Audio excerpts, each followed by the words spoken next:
ঢাকার মিরপুর, মোহাম্মদপুর, যাত্রাবাড়ী ও উত্তরা এলাকায় কিশোর গ্যাংয়ের তৎপরতা বেশি বলে জানিয়েছেন ডিএমপি কমিশনার হাবিবুর রহমান। তিনি বলেন, ঢাকার 50টি থানা এলাকার মধ্যে 10টি এলাকায় কিশোর গ্যাং সদস্যদের অপরাধ লক্ষ্য করা যায়। শনিবার দুপুরে এফডিসিতে ডিবেট ফর ডেমোক্রেসির আয়োজনে কিশোর গ্যাং প্রতিরোধে রাজনৈতিক সদিচ্ছা ও সামাজিক আন্দোলন নিয়ে ছায়া সংসদ অনুষ্ঠানে প্রধান অতিথির বক্তব্যে তিনি এসব কথা বলেন।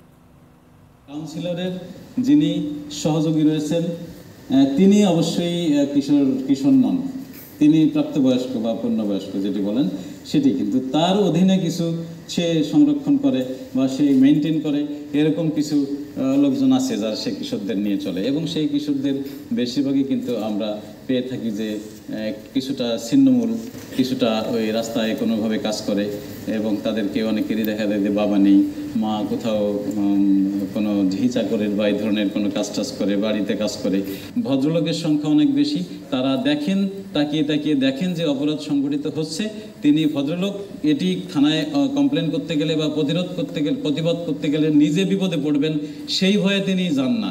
এটি হলো আমি মনে করি যে সমাজের সবচেয়ে দুর্বলতা এবং সবচেয়ে নেতিবাচক দিক। আমি মনে করি যারা সমাজের ভালো লোক, যারা সমাজের শান্তিপ্রিয় লোক, তারা যদি ঐক্যবদ্ধ হন তারা কিন্তু অনেক বড় শক্তি, তাহলে কিন্তু আমাদের অনেক কঠিন কাজই অনেক সহজ হয়ে যায়। তো আমি সেটি আহ্বান জানাবো যে আপনারা শান্তিপ্রিয় লোক যারা, ভালো লোক যারা,